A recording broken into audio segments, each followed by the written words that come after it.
Baik, Assalamualaikum warahmatullahi wabarakatuh. Perkenalkan, nama saya Pascal Julius Indrawan dari kelas TSEC. Di sini saya akan mempresentasikan tugas metode penelitian untuk membuat proposal. Dan di sini saya membuat judul evaluasi pengalaman pengguna atau UX pada aplikasi manajemen tugas mahasiswa menggunakan metode heuristic evaluation. Langsung saja ke bagian latar belakang. Latar belakangnya itu perkembangan teknologi informasi telah mendorong mahasiswa untuk menggunakan aplikasi manajemen tugas sebagai alat bantu dalam mengelola kegiatan akademik mereka secara lebih terstruktur dan efisien. Namun, masih banyak aplikasi yang tidak memperhatikan aspek pengalaman pengguna atau user experience, sehingga sehingga menyulitkan pengguna dalam mengakses fitur-fitur penting dan menurunkan efektivitas penggunaannya. UX yang buruk berpotensi menurunkan motivasi belajar mahasiswa dan menyebabkan mereka beralih ke aplikasi lain atau kembali menggunakan metode manual. Untuk itu, dibutuhkan metode evaluasi UX yang sistematis dan efisien, seperti heuristic evaluation, guna mengidentifikasi dan memperbaiki permasalahan usability. Berikutnya ada rumusan masalah. Yang pertama, bagaimana tingkat usability aplikasi berdasarkan 10 prinsip Nielsen. Lalu yang kedua, apa saja masalah UX yang ditemukan? Yang ketiga, bagaimana tingkat severity dari tiap masalah? Dan yang terakhir, apa saja rekomendasi untuk perbaikannya? Berikutnya, kebatasan masalah. Yang pertama, memfokuskan pada aplikasi manajemen tugas untuk mahasiswa. Lalu yang kedua, evaluasi hanya menggunakan heuristic evaluation. Dan yang ketiga, platform yang digunakan itu berbasis mobile ataupun web. Dan yang terakhir, evaluator diisi oleh ahli yang pada bidang UX. Tujuan penelitian. Yang pertama itu mengidentifikasi masalah dari usability, lalu menganalisis severity, yang ketiga menyusun prioritas perbaikan, yang keempat memberikan rekomendasi konkret, dan yang terakhir kontribusi pada pengembangan aplikasi yang user friendly. Yang berikutnya itu ada manfaat penelitian. Manfaat penelitian terbagi dari dua, yaitu teoritis dan praktis. Untuk bagian teoritis, menambah referensi dalam bidang UX dan HCI.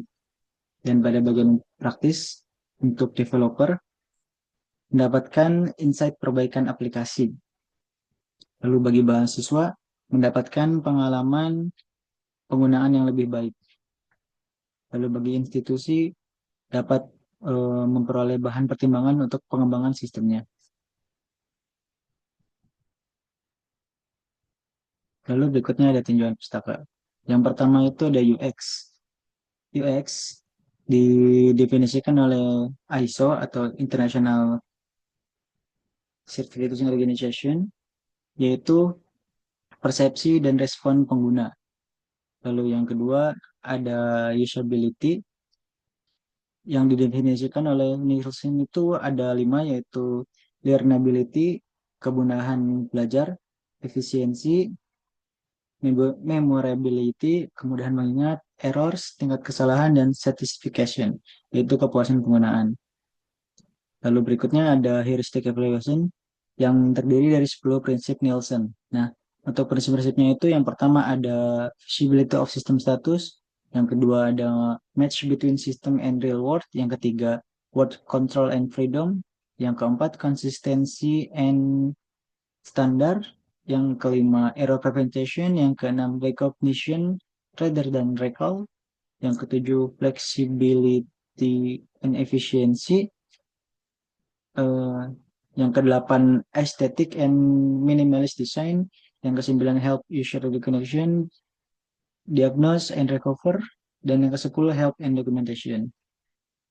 Dan yang terakhir itu dari studi sebelumnya yang yang mendukung efektivitas dari metode ini. Lalu berikutnya ada metode penelitian.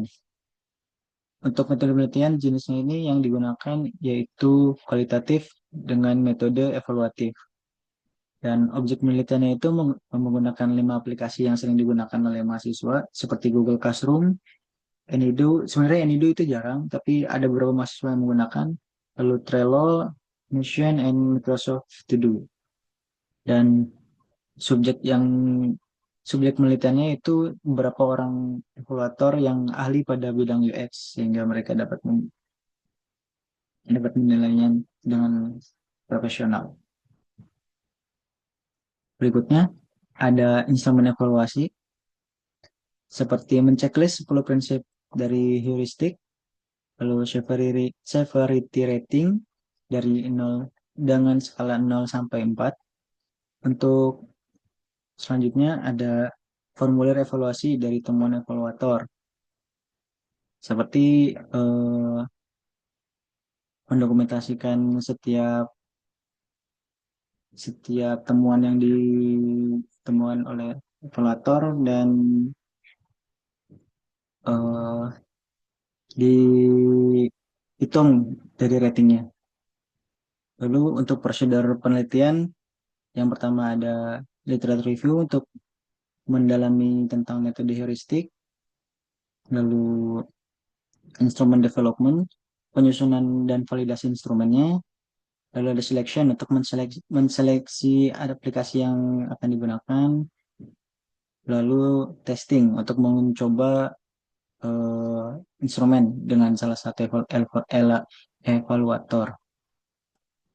Lalu untuk tahap evaluasi, yang pertama ada briefing, lalu training untuk mencoba, lalu evaluasi secara mandiri untuk melakukan evaluasi secara mandiri seperti apa sih yang kurang atau apapun yang harus dibutuhkan.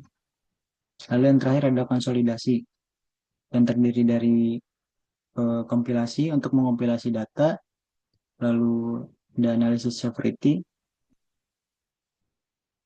Analisis severity itu untuk menganalisis rata-rata rating dari semua evaluator yang diuji. Lalu prioritas masalah. Ya, untuk menyusun prioritas masalah berdasarkan severity level. Nah, berikutnya untuk teknik analisis datanya, yang pertama itu ada deskriptif. Nah, ini tuh digunakan untuk menggambarkan karakteristik masalah yang dipakai, yang ditemukan. Lalu yang kedua ada analisis severity, yaitu menggunakan rata-rata rating dari semua evaluator untuk menentukan tingkat keparahannya. Lalu yang ketiga konsistensi menggunakan interreliability untuk mengukur konsistensi dari evaluator. Lalu yang terakhir ada prioritas, mengurutkan masalah berdasarkan tingkat severity dan frekuensi kemunculannya. Lalu berikutnya ada jadwal penelitian.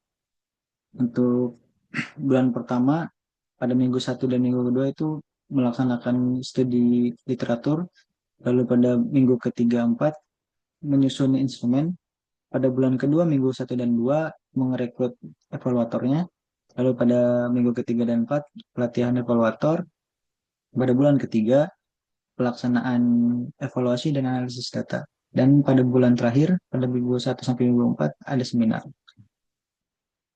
Mungkin begitu saja presentasi dari saya. Kurangnya mohon maaf. Wabillahi taufiq walhidayah. Wassalamualaikum warahmatullahi wabarakatuh.